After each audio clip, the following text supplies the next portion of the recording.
Ahora vamos a tocar el tema que tiene que ver con los colegios, las escuelas privadas. Se entiende que si son negocios particulares, cada uno mueve las piezas de su juego como le da la gana. Pero tiene que haber algún tipo de control, porque se están reconociendo y detectando una serie de abusos. Hay colegios que han dicho, a ver, como marzo la cosa ha estado fregada y abril también se ha puesto mal, vamos a hacerles un descuento del 5% o del 10%. Pero claro, digo yo, 5% y 10% en función a qué, al servicio que brindaban, es decir, de manera presencial, con útiles que uno ya había adquirido quizás a inicios de año, con todas las maestras, con todos los profesores, utilizando agua, luz, los servicios básicos del espacio físico, cosa que ahora no existe.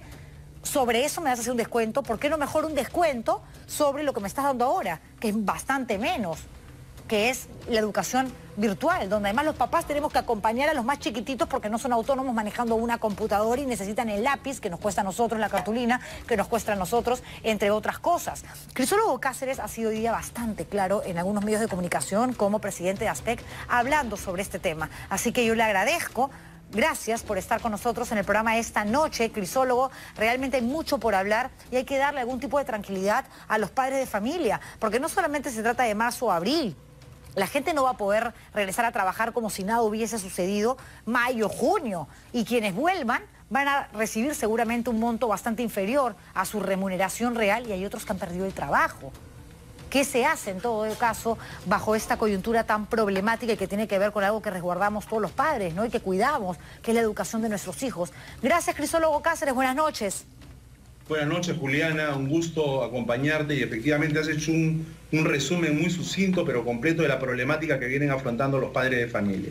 El tema es que ellos contrataron clases presenciales que tenían determinadas características como un número de horas en el colegio, interacción con los profesores, utilización de infraestructura. Ya nada de eso hay en las clases virtuales. Las clases virtuales han cambiado absolutamente la calidad del servicio. Recordemos que el padre que contrató un servicio determinado estaba dispuesto a pagar un precio determinado. Ahora, por estas clases, ¿tiene que pagar un precio igual o tiene que pagar un precio distinto? La respuesta es que tiene que pagar necesariamente un precio distinto a despecho de lo que digan los colegios. ¿Por qué? Porque el servicio es diferente, porque las características no son las que se pactaron originalmente, sino que han variado. Por un hecho ajeno a los padres, por un hecho ajeno a los colegios, es verdad, pero han variado. Y tiene que ajustarse. El gran problema, ¿cuál ha sido aquí? El gran problema ha sido que los colegios desde el primer momento han sostenido que el costo de la clase virtual es exactamente el mismo que de la clase presencial. Y eso ningún padre lo puede creer, ningún padre lo puede aceptar. Y eso ha generado primero un desconcierto, luego un descontento, porque uno siente que le están tomando el pelo. Entonces parece que los colegios vivieran en un universo paralelo en el cual ellos no logran entender la situación por la que están atravesando los padres de familia. ¿Cuál es la propuesta nuestra como organización de defensa del consumidor? Punto 1, que consideramos que las clases presenciales en lo que resta del año ya no se deben impartir por un riesgo muy potente para la salud de los chicos. En segundo lugar, consideramos que el Ministerio de Educación debería reestructurar el presupuesto que tiene para el ejercicio 2020 y redirigir recursos hacia la nueva realidad. ¿Esto qué significa? Comprar tablets, capacitar a los docentes, generar mejores plataformas de comunicación, conversar con las empresas prestadoras de servicios de telecomunicaciones para ver lo referido al ancho de banda y la accesibilidad, etcétera, etcétera. Todo esto se tiene que hacer porque la educación a distancia, utilizando televisión, radio y las plataformas digitales, la vamos a tener en los meses siguientes. O sea, no hay forma de evadir eso. Los niños, ¿no? Por ejemplo, de inicial, de primero, segundo, tercer grado, tienen obviamente un sistema educativo que pasa por lo lúdico, por lo dinámico. No es igual que un chico que está en quinto grado o en tercero de secundaria, que es autónomo, independiente, coge una computadora y automáticamente puede interactuar con el maestro, mandar trabajos, googlear, sacar información, investigar. Por lo tanto, debería de haber una escala de porcentajes de reducción del pago de la mensualidad de la escuela, pero como bien dices tú, en función a ese valor que se le tiene que dar a la clase virtual, no a la clase presencial, porque eso ahorita mismo es intangible, eso no existe. Lo que existe es una nueva modalidad que tiene que ser analizada para que los colegios se pongan una mano en el pecho por primera vez, al menos, y entiendan que no puedes cobrar por infraestructura, por la piscina si el colegio de tu hijo lo tiene, por el taller de taekwondo, que tampoco va a ir, por la luz, por el agua, por el jabón, por la flor, por el color, por la témpera y por todo aquello que se le da como parte de un presupuesto que existe como cobro al padre de familia. El tema es que las profesoras están trabajando incluso más, eso hay que reconocerlo, y son mujeres que están en sus casas con su propia historia y con sus propios hijos, se están desdoblando. Esto no puede, obviamente, golpear a las profesoras, pero si las profesoras no pueden ser golpeadas y los padres de familia tampoco podemos recibir más latigazos, yo pregunto, ¿qué pierden, Crisólogo, los dueños de los colegios? ¿Qué pierden? Porque ellos están viendo la manera de que no se generen grandes pérdidas, para la redundancia, y no se están mojando como el resto de personas, que sí estamos perdiendo.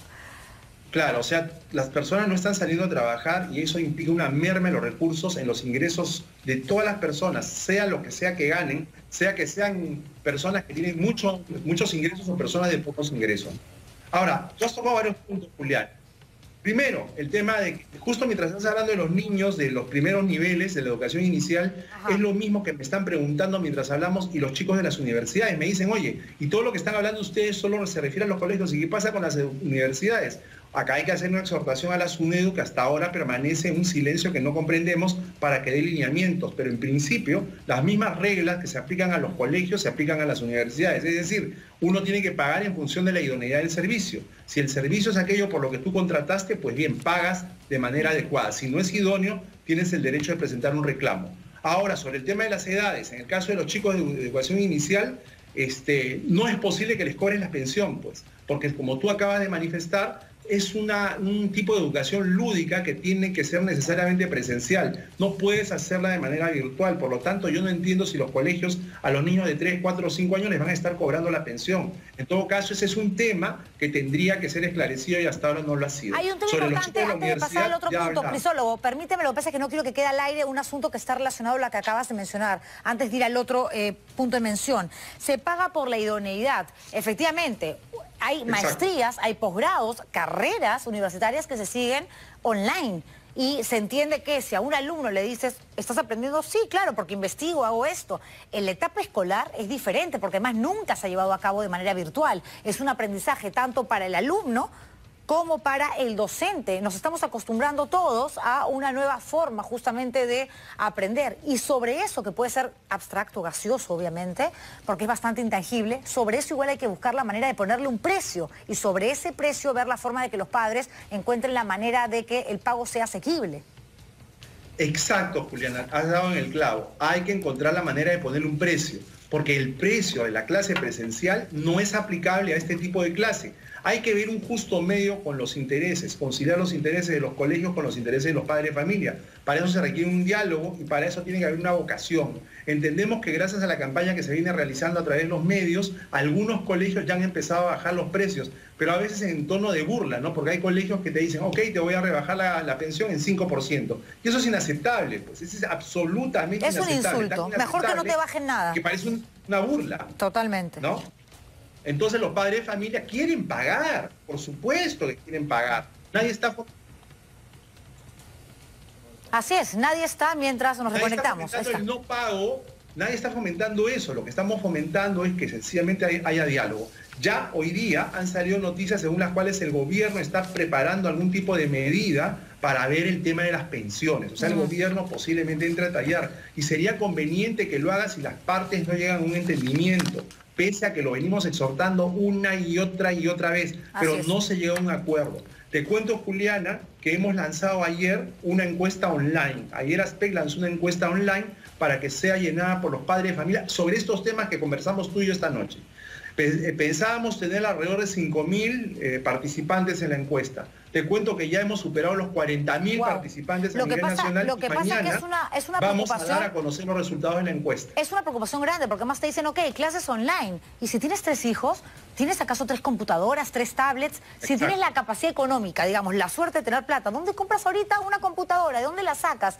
O sea, hay mamás que tenemos que salir a trabajar y que no podemos llegar a tiempo a la oficina porque hay que dejarle el celular para la clase vía Zoom con la maestra y luego se va y el papá pone la computadora y le estás quitando también a papá y a mamá una herramienta de trabajo porque son muchos los padres de familia que están laborando a través de el trabajo remoto. Y los niños también necesitan una herramienta para poder estudiar. Son muchos los factores efectivamente que intervienen en esta situación que nos está generando a todos los papás realmente un dolor de cabeza tremendo. Se me acaba el tiempo, Crisólogo, pero te quería hacer una pregunta. Si ahora mismo, más allá de la encuesta de ASPEC, que muchos están llenando, quieren denunciar, ¿qué queda? ¿El camino hacia Indecopi? ¿ASPEC qué puede hacer justamente por aquellos padres que quieren denunciar algo puntual? Atención, padre de familia. El colegio tiene que haber cumplido con una obligación básica, que es haber enviado su plan de recuperación de clases hasta el 23 de marzo al UGEL correspondiente y comunicárselo a ustedes. Si el colegio no lo hizo, está en falta y eso es denunciable. Si el colegio les cobró la pensión por adelantado, eso también es denunciable. ¿Y ante dónde se denuncia? Ante el Indecopi, que puede imponer sanciones que van desde amonestación hasta una multa de 450 unidades impositivas tributarias. En el caso de los colegios públicos, si ustedes encuentran alguna deficiencia, tienen que presentar su reclamo ante la UGEL. Pero sea que se trate de un colegio público, o sea que se trate de un colegio privado, no dejen de reclamar, no dejen de hacerlo y que busquen pruebas. Ustedes busquen pruebas, porque el reclamo por sí mismo, si no está debidamente sustentado, digamos con una publicación, digamos con una información, puede que no sea declarado procedente. Mañana tendremos mayores elementos del juicio, Julián. Claro que sí, vamos a esperar, por supuesto, las determinaciones, conclusiones a las que se llegue desde el Ejecutivo, y el vocero, obviamente, va a ser el ministro, ¿no? Obviamente. Muchas gracias, Crisólogo Cáceres, presidente de ASPEC, por conversar con nosotros.